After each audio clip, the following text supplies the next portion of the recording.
আল্লাহ তাআলা বলছেন তিনটা কাজ করবে, ব্যবসায় কোনো লস হবে না। নাম্বার 1 হলো কোরআনটা সুন্দর করে তেলাওয়াত করবে। নাম্বার 2 হলো নামাজটা সুন্দর করে আদায় করবে। পাশাপাশি তোমাকে নামাজ কায়েমের সংগ্রাম করতে হবে। নামাজ কায়েমের সংগ্রাম থেকে নিজেকে গুটিয়ে রাখলে তোমার নামাজ আল্লাহর দরবারে মঞ্জুর হবে না। আমার দেশে বহু লোক আছে নামাজ আদায়ে বিশ্বাসী কিন্তু নামাজ কায়েমে বিশ্বাসী না।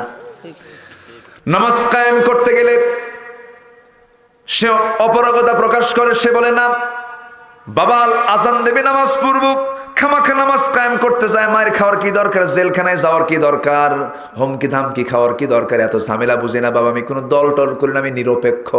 যে বলে আমি দল টল করি না আমি নিরপেক্ষ, ও হচ্ছে সবচাইতে টাটকা মুনাফিক। ঠিক কিনা বলেন?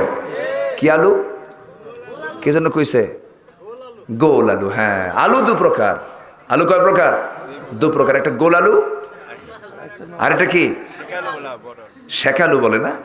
আচ্ছা, যেটা মিষ্টি আলু, মিষ্টি আলু। আচ্ছা, গোল আলু যেটা, এটা ভর্তায় খায়, তরকারিতে খায়, আলুর চপ আছে না? নাই, সব কিছুতেই চলে, সব কিছুতে আলু, ওই গোল আলু চলে।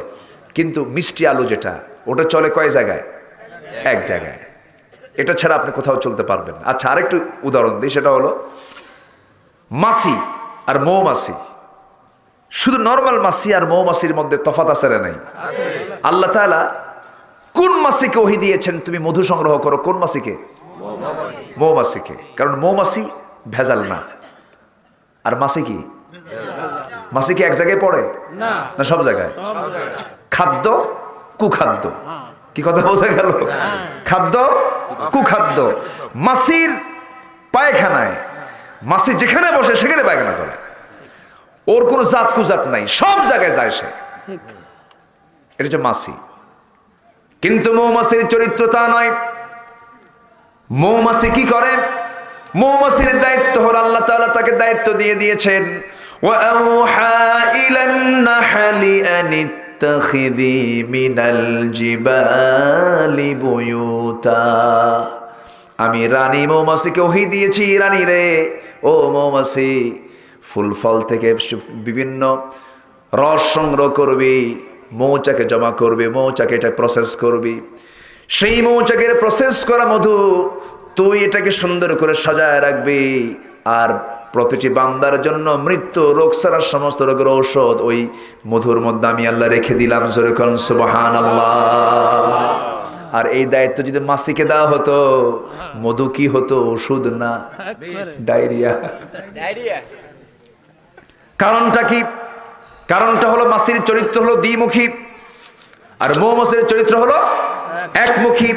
সে কখনো দুই দিকে পা দেয় না, সে একদিকে সে চলে। মুনাফিকের চরিত্র হলো আপনার সঙ্গে মিলবে, আবার খারাপ লোকটার সঙ্গেও মিলবে, দুই দিকে মিলেমিশে চলবে। যেদিকে বৃষ্টি সেই দিকে ছাতা। ব্লেড কাটে একদিক না দুই দিকই কাটে। এই চরিত্র একজন মুমিন জীবনের হতে পারে না। একজন মুমিন এই চরিত্র আনতে পারে না। নামাজ কায়েমের সংগ্রাম যে বান্দা করতে পারবে না, সে বান্দা কখনো সলিড মুসলমান হতে পারে না। আমার বন্ধুগণ, আমার আল্লাহ তাআলা সেজন্য বলেছেন, সফল যদি হতে চাও, নামাজ তো ব্যক্তিগত জীবনে পড়বে, নামাজ কায়েমের সংগ্রাম তোমাকে করতে হবে।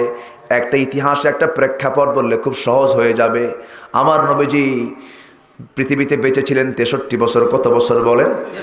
63 বছর 9 ঘন্টা। 63 বছর 9 ঘন্টা।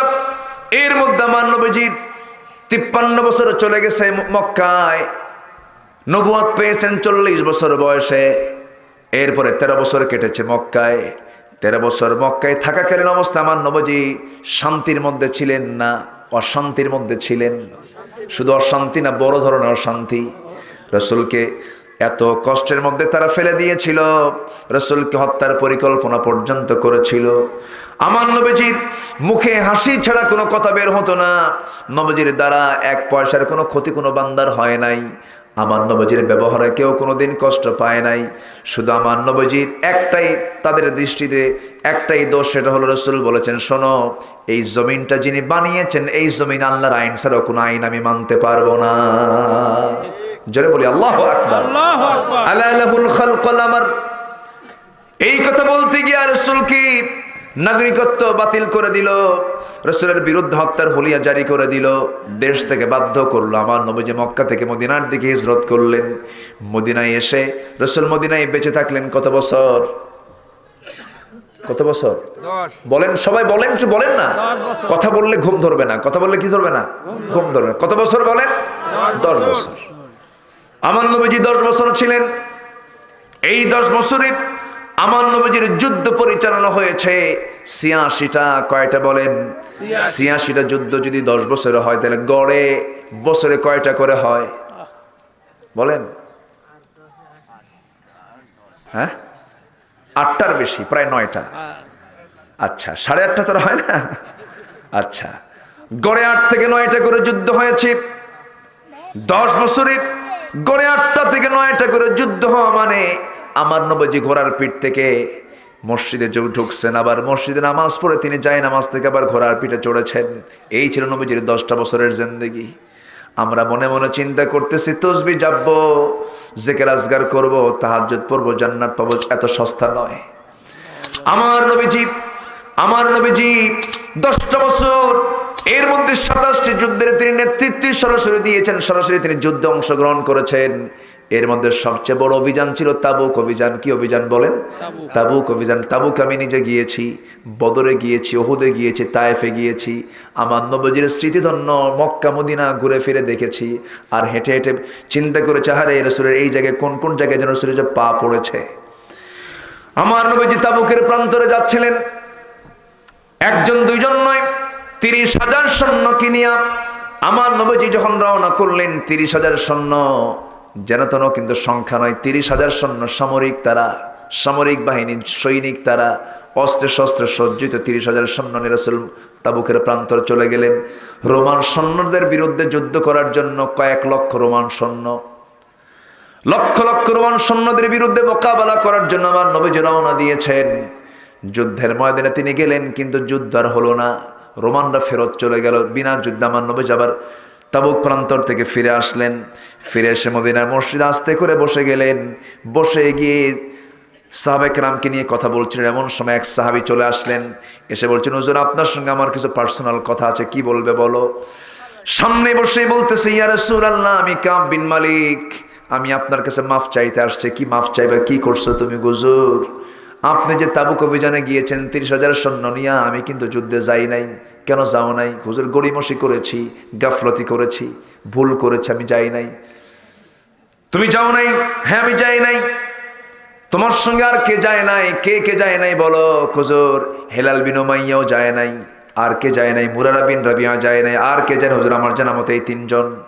রাসূল বললেন, ঠিক আছে, কাব বিন মালিক তুমি মসজিদ থেকে একটু বাইরে চলে যাও। বাইরে তাকে যেতে বলা হলো। সঙ্গে সঙ্গে আমার নবীজি সিদ্ধান্ত নিয়ে জানিয়ে দিলেন, মদিনার মসজিদে তিনি প্রজ্ঞাপন জারি করে দিলেন, নোটিশ জারি করে দিলেন, ও সাহাবীরা শোনো, তাবুক অভিযানে 3 জন, এই কাব বিন মালিক, হেলাল বিন উমাইয়া, মুরারা বিন রাবিয়া, 3 জন তারা গাফলতি করে, অবহেলা করে যুদ্ধের ময়দানে তারা যায় নাই। তারা নিজেদেরকে যুদ্ধের ময়দান থেকে আড়াল করে রেখেছিল। এই 3 জন ব্যক্তির সঙ্গে কোনো সাহাবীর কথাবার্তা, লেনদেন, আচার আচরণ কোনো কিছুই করা যাবে না। এমনকি তারা সালাম পর্যন্ত দিতে পারবে না। সম্পূর্ণ বয়কট করা হলো। এই কথা যখন কাব বিন মালিকের কানে যখন চলে গেছে, কাব বিন মালিকের কাছে গোটা দুনিয়াটা ছোট হয়ে গেছে। কাব বিন মালিক নবীজির এই বয়কটের ডাক শুনে তিনি মনে মনে চিন্তা করছেন, আহারে কত বড় ভুল যেন আমার হয়ে গেল জীবনে। নিজের বাড়ির দিকে রওনা করলেন, নিজের বাড়ির দরজার কাছে পৌঁছলেন। নিজের বাড়ির দরজার কাছে পৌঁছে দরজায় নক করছেন। দরজায় নক করে মাত্রই বলছেন, ও আমার স্ত্রী কাব, তোমার স্বামী। ভেতর থেকে জবাব দিচ্ছেন, স্ত্রী বলছেন, স্বামী আপনি দরজায় নক করছেন, দরজা আমি খুলে দিব, তবে শর্ত হলো আপনি সামনের দরজাতে ঢুকবেন, আমি পিছনের দরজাতে আমি বের হয়ে চলে যাব। কারণ নবীজি যাকে বয়কট করেছে আমিও তাকে বয়কট করে ফেলেছি। আল্লাহু আকবার বলবেন। আল্লাহু আকবার। নামাজের কি অভাব ছিল নাকি? আস্তে কোন কেন ভাই? নামাজের অভাব ছিল? জিকির আজকের অভাব ছিল? 30,000 সৈন্যের মাঝে 3 জন যায় নাই। রাসূল তো ইচ্ছা করলে এটা মাথায় না নিতে পারতেন, বলতে পারতেন, ঠিক আছে 3 জন যাও নাই, ইস্তেগফার পড়ো। রাসূল বলেন, না, কেন গাফলতি করেছ? কেন নামাজ কায়েমের সংগ্রামে, দিন কায়েমের সংগ্রামে নিজেকে অবহেলা করেছ? মাফ নাই। কাব বিন মালিক ঘরে ঢুকতে পারলেন না, বাইরে আসলেন।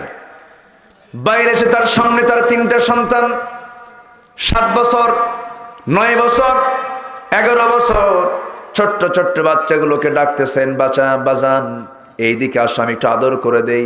3টা বাচ্চা একসঙ্গে বলছে, আব্বা তুমি আমাদেরকে ডাক দিবা না? আমি তোমাদের ডাকে সাড়া দেব না, কারণ যুদ্ধে যাও নাই, তোমার সঙ্গে আমরা কথা বলতে চাই না। সন্তানগুলো এরকম করে কথা বলে, বউটা ঘর থেকে তাকে ঘরের মধ্যে ঢুকতে দিল না। সাহাবীরা কথা বলে না। কাব বিন মালিকের চোখে পানি ছাড়ার কিছু নাই, কান্নায় ভেঙ্গে পড়ছেন কাব বিন মালিক। নিজে হাদিসটা বর্ণনা করেছেন, বুখারী শরীফের হাদিস, লম্বা হাদিস। আমার ভাইয়েরা, কাব বিন মালিকের কান্না থামে না। হেলাল বিন উমাইয়া 2 নম্বর সাহাবী, যিনি যুদ্ধে যান নাই, তার বয়স 69 বছর। কত বছর বলেন? এই যে মুরব্বীর বয়স 71 বছর, 69 বছরের ওই মুরব্বী আমার নবীর চাইতে বয়সে বড়। সেই সাহাবীর 69 বছর হয়ে গেছে। রাসূল ইচ্ছা করলে বলতে পারতেন বয়স হয়ে গেছে, মাযুর মানুষ। রাসূল তাও বললেন না, তাকে বয়কট করো। তাকেও বয়কট করা হলো। বয়কটের এক পর্যায়ে দেখা গেল, হেলাল বিন উমাইয়া যখন শুনতে পেলেন যে তাকে বয়কট করা হয়েছে, দড়ি হাতের মধ্যে নিলেন। কি নিলেন? দড়ি হাতের মধ্যে নিলেন। দড়ি হাতের মধ্যে নিয়ে সোজা চলে গেলেন মসজিদ নববীতে। মদিনার মসজিদের সামনে যায়া খুঁটি একটা পেলেন, খুঁটির সাথে দড়িটা বাঁধলেন শক্ত করে। দড়ির একটা আগায় খুঁটির সঙ্গে লেগে দিলেন, আরেকটা আগা নিয়া নিজের 2টা হাত স্বেচ্ছায় 2টা শক্ত করে বেঁধে ফেললেন। বেঁধে ফেলে বলছেন, হেলাল বিন উমাইয়া রে, তোর বিরুদ্ধে নবীজি বয়কট করেছে, তোর চাইতে বড় আসামি এই জমিন আর নাই। মদিনার মসজিদের সামনে 2টা হাত বেঁধে রেখেছেন। তাফসিরে এসেছে তার হাতটা ঘা হয়ে গিয়েছিল, খাওয়া দাওয়া বন্ধ হয়ে গেছে, খাওয়া নাই, ঘুম নাই। সাহাবীরা সামনে দিয়ে মসজিদের গেট দিয়ে ঢোকে। হেলাল বিন উমাইয়া সালাম দেন, কেউ সাহাবী সালামের জবাব দেন না, কেউ কোনো প্রকার কথা বলে না। এইরকম করে 50টা দিন যখন পার হয়ে গেল, আল্লাহর দরবারে এই 3 জন সাহাবীর তওবা আল্লাহর দরবারে মঞ্জুর হয়ে গেছে। জোরে বলে সুবহানাল্লাহ। আল্লাহর পক্ষ থেকে যখন আয়াত নাজিল হয়েছে, ওয়ালা সালাসাতিল্লাযিনা খুল্লিফু, আয়াতটা যখন নাজিল হয়ে গেছে, আমার নবীজি আনন্দ দেখে কি, নবীজি আনন্দে আত্মহারা হয়ে বলছেন, ওমর রে, আমার কাব বিন মালিককে সংবাদ দিয়ে দাও, তার বাড়িতে যাও। আমি কাব বিন মালিক হেলাল বিন উমাইয়াকে না মাফ করলেও তাদের তওবা আল্লাহর দরবারে মঞ্জুর হয়ে গেছে। জোরে বলে সুবহানাল্লাহ। এখান থেকে শিক্ষা আছে না নাই? আসতে শিক্ষা আছে না নাই? নামাজ আদায় করলাম, নামাজ কায়েমে গাফলতি করলে অবশ্যই খবর আছে না নাই? নামাজ কায়েমের সংগ্রাম করলে লস না লাভ? লস না লাভ? কোরআন সুন্দর করে পড়লে, হক আদায় করলে লস না লাভ? লাভ। আমার ভাইয়েরা, 3 নম্বরে চলে আসি। আল্লাহ তাআলা সুন্দর করে বলছেন, وَأَنفَقُوا مِمَّا رَزَقْنَاهُمْ سِرًّا وَعَلَانِيَةً يَرْجُونَ تِجَارَةً لَّن تَبُورَ। জোরে বলি আল্লাহু আকবার।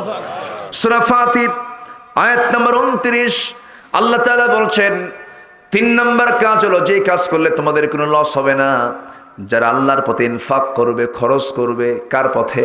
আল্লাহর পথে। সিররা ওয়া আলানিয়া, প্রকাশ্যে খরচ করবে, গোপনে খরচ করবে। প্রকাশ্য খরচ করার দরকার আছে না নাই? গোপনেও খরচ করার দরকার আছে না নাই? আল্লাহ তাআলা 7 শ্রেণীর কারণে ছায়ার নিচে স্থান দিবেন। মা তুনফিকু বিয়ামিনি। আমার ভাইরা, যে ব্যক্তি ডান হাতে খরচ করলো, বাম হাত জানলো না, বাম হাত খরচ করলো, ডান হাত জানলো না, এমন গোপন দানকারীকে আল্লাহ তাআলা আরশের ছায়ার নিচে স্থান দিবেন। জোরে বলে সুবহানাল্লাহ। আবার প্রকাশ্য দান করার হুকুম আছে না নাই বলেন?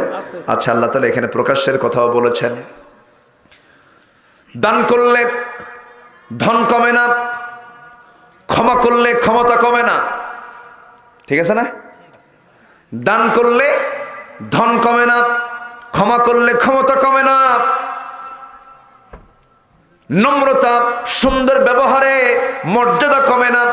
কিন্তু আজকে মানুষ যেন কেমন হয়ে গেছে, দান করতেও কৃপণতা করে, ক্ষমতায় থাকার পরেও ক্ষমাকে পছন্দ করে না। আমার বন্ধুগণ, ক্ষমা, দান এবং নম্রতা, এই 3টা সুন্দর গুণে বান্দা জান্নাতের মধ্যে ঢুকবে। জোরে বলে সুবহানাল্লাহ। একজন দানবীর ছিলেন আমার নবীজির সাহাবী, নবীজির জামাই ওসমান রাদিয়াল্লাহু আনহু। সবাই নাম শুনেছেন তো? সবার মধ্যে একটু ঝিমুনি ঝিমুনি ভাব চলে আসছে। আমি জানি, বুঝি তো, আমি তো পারতেছি না।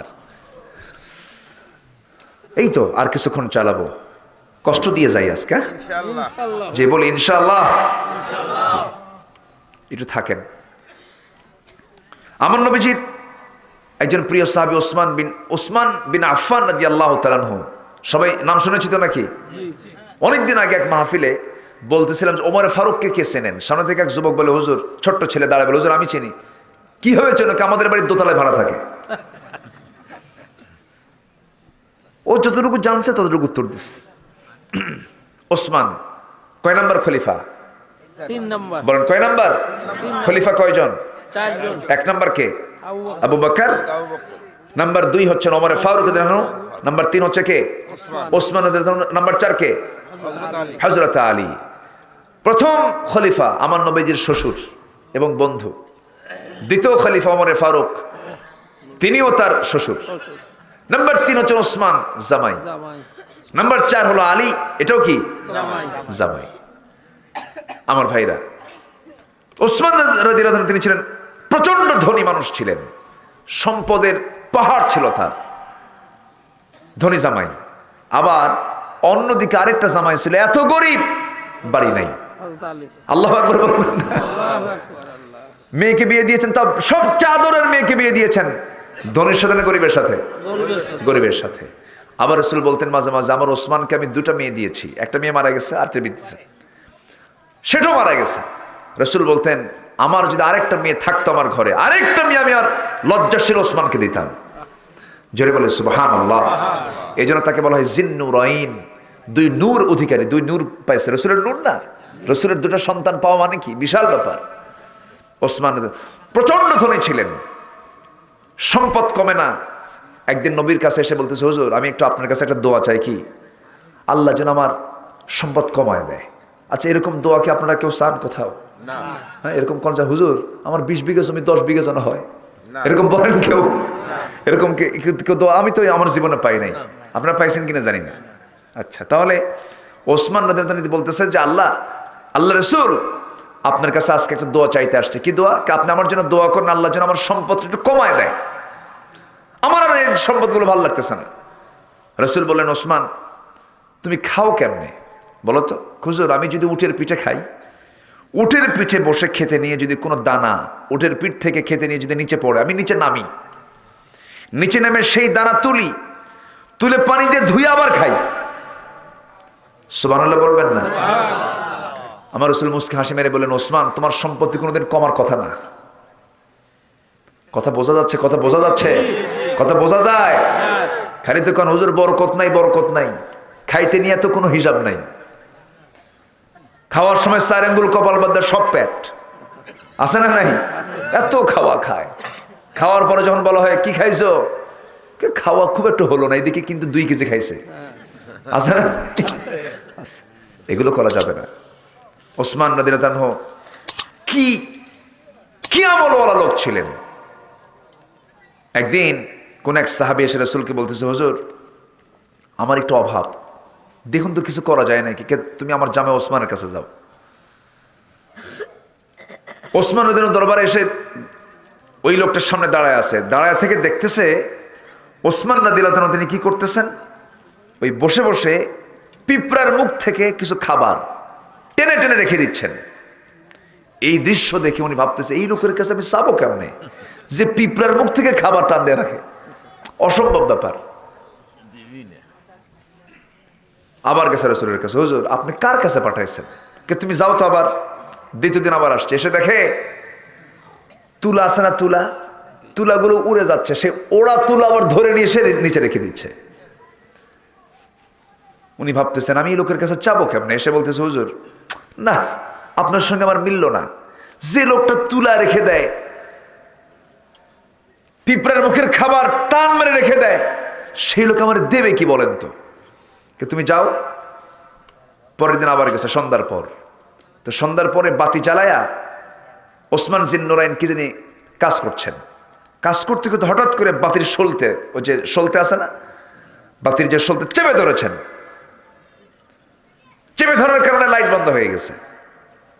ভাবতেছে যে লোক এই তেলের এত হিসাব করে, এই লোকের কাছে আমি কি চাবো, অসম্ভব ব্যাপার, চাইলেন না।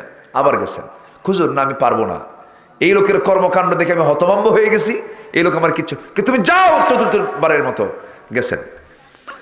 যে বলতেছে ভাই আমি আপনার কাছে আসছি, রাসূল আমাকে পাঠাইছেন, আমার একটু অভাব, কিছু করা যায় কিনা। তিনি বললেন রাসূল তোমাকে পাঠিয়েছেন? হ্যাঁ। চিন্তা করো না, সিরিয়া থেকে আমার একটা বাণিজ্য কাফেলা আসতেছে, সেই বাণিজ্য কাফেলায় কয়েক শতাধিক উটের সামান আসতেছে, একটা উট সহ, উটের সামান সহ সব আমি তোমাকে দিয়ে দিলাম, যাও। জোরে বলে সুবহানাল্লাহ। আচ্ছা, পাশ হয়ে গেছে। তো ওই কাফেলার যে জিম্মাদার, যে ম্যানেজার, তাকে গিয়ে বলতেছে যে আমাকে ওসমান পাঠায় দিল, আপনি আমাকে একটা উটের সামানা সহ একটা উট আমাকে দিয়ে দিবেন। ম্যানেজার বলতেছে আমি তোমাকে পৃথকভাবে দিতে পারবো না, সম্পূর্ণ হিসাব ক্লোজ করে বুঝায় দিয়ে এরপর আমি তোমাকে একটা দেব। উনি ফেরত এসে বলতেছে ভাই ওসমান, তোমার ম্যানেজার আমার সঙ্গে ভালো আচরণ করলো না কেন? সে নাকি সমস্ত মানে মালামালগুলো নিয়ে এসে হিসাব করে পরে আমাকে দেবে একটা উটসহ মাল সামানা। এই কথা তোমাকে বলেছে? হ্যাঁ। তুমি এখনই গিয়ে বলো আমি ওসমান বলে দিলাম ওই বাণিজ্য কাফেলায় যত উট আছে, সামানা আছে, যত কিছু আছে সব আমি তোমার দিয়ে দিলাম, যাও। একটু আসতে বলেন সুবহানাল্লাহ। ইয়ারজুনা তিজারাতাল লান তাবুর। এই তিনটা কাজ যারা করবে আশা করা যায় তাদের ব্যবসায় কোনো লস নাই। জোরে বলে সুবহানাল্লাহ। তাহলে তিনটা কাজ শিখলাম। কয়টা কাজ? নাম্বার 1 হলো কোরআন তেলাওয়াত করব বুঝে শুনে, জোরে বলি ইনশাআল্লাহ। নাম্বার 2 হলো নামাজ পড়বো, নামাজের মর্যাদা আছে না নাই? একা পড়বো না জামাতে পড়বো, এবং নামাজ কায়েমের সংগ্রাম করব। সবাইকে রাজি আছেন? নাম্বার 3 হলো দান করব কার পথে? আচ্ছা, খরচ করব বেহিসাবি নাকি? খরচ করব বেহিসাবি? ওসমান তো ওই আয়াতটা পড়েছেন, ওসমান রাদিয়াল্লাহু আনহু আয়াতটা তিনি দেখেছেন।